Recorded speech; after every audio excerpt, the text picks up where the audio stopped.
அன்பு மக்களே வணக்கம். கடந்த சில நாட்களுக்கு முன்பு இசை ஆல்பம் என்ற ஒரு பெயரில் இசைவாணி என்ற ஒரு பொண்ணு என்ன படிச்சிருக்கான்னா, ஐயப்பா நான் உள்ள வந்த தப்பப்பா, என்னை பயங்காட்டினா நான் பயப்பட போறேன், தாடிக்காரன் பேத்தியப்பா. எப்பா நீ தாடிக்காரன் பேத்தியா இல்லை தடிக்கம்புக்காரன் பேத்தியா இருந்துட்டு போமா, எந்த கவலையும் இல்லை. உனக்கு அங்கே ஐயப்பன் கோயிலில் என்ன வேலை? நீ ஐயப்பன் கோயிலுக்கு போய் என்ன பண்ண போற? நான் கேட்க, ஐயப்பன் கோயில் பெண்கள் வரக்கூடாதுன்னு ஏன் சொல்லியிருக்காங்கன்னு தெரியுமா? முதல்ல உனக்கு அந்த கருத்து தெரியுமா? அட பிடாரி பைய உள்ள அட தாடிக்கார பேத்தி, அவன் மோத்திர பையனை தூக்கல பையன், அந்த நேரத்தில் பொம்பளை கையை பிடிச்சவன். அவன் பேத்தி ஓம் புத்தி எப்படி இருக்கும்? அப்படித்தான் இருக்கும். ஐயப்பன் கோயிலுங்கிறது காட்டில் இருக்க பகுதி. அந்த காட்டு பகுதியில் இளம்பெண்கள் போனால் அவங்களுக்கு நாளைக்கு ஒரு உடல் ரீதியாக ஒரு பிரச்சனையோ இல்லாட்டா ஒரு சில மன பேதலையிட்ட ஒரு ஆண்கள பிரச்சனையோ வந்துடக்கூடாதுன்னு தான் ஐயப்பன் கோயில் பெண்கள் வரக்கூடாது.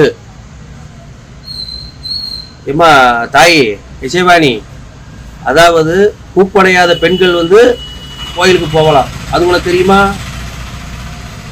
அதே மாதிரி மாதவிடாய் நின்ன பெண்கள் கோயிலுக்கு போகலாம், அது உனக்கு தெரியுமா? ஒட்டுமொத்த பொண்ணும் ஐயப்பன் கோயிலுக்கு போகலாம் யாரும் சொல்லலை.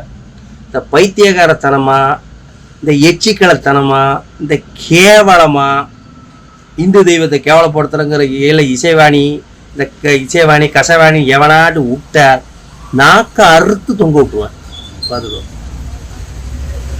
நான் யார் தெரியுதா? தெரிஞ்சுக்கோ, என் பேர் வாப்பேரா பால்பாண்டியன். நான் மாவீரன் கராத்தே செல்வனுடைய தம்பி.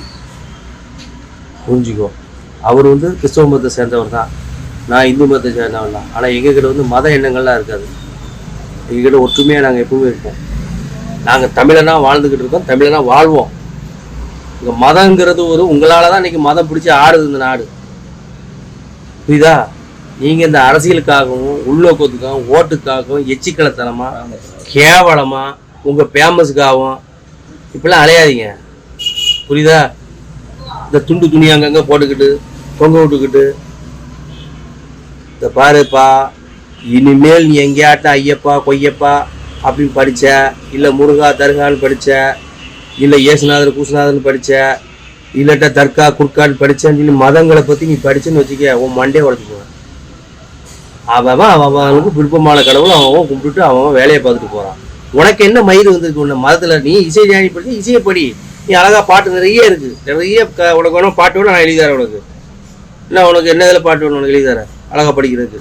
பைத்தியக்கார பையன் எவனோ எச்சி காசு போகிறான்னு சொல்லி எச்சிக்கலத்தனமாக நீ நடந்துக்கிட்டு இருக்க. தாடிக்காரன் பேத்தின்னு. தாடிக்கார வரலாறு உனக்கு தெரியுமா? தாடிக்காரன் எவ்வளோ நாள் கோயிலை மெயின்டைன் பண்ணார் தெரியுமா? முதல்ல அவன் அப்பா சொத்தெல்லாம் சுப்பிரமணிய சாமி கோயிலுக்கு எழுதி வச்சுட்டு போயிட்டாரு. இதை ராஜாஜி என்ன பிறகு சுப்பிரமணிய சாமி தாண்டா கோயிலுக்கு எழுதியிருக்காங்க மடப்பையில். தோட்டத்தில் ஒரு சுப்பிரமணிய சாமியை கெட்டு சொத்தெல்லாம் அது பேரில் மாற்றி நீ ஆட்டையை போட்டுக்கன்னாரு. ராஜாஜி பேச்சை கேட்டு அது பாப்பனருடைய பேச்சை கேட்டுதாயா உன் பெரியாரே நடந்தார். பைத்தியக்கார பையன். அவ்வளோதான், பிச்சு போடுவோம் பிச்சு.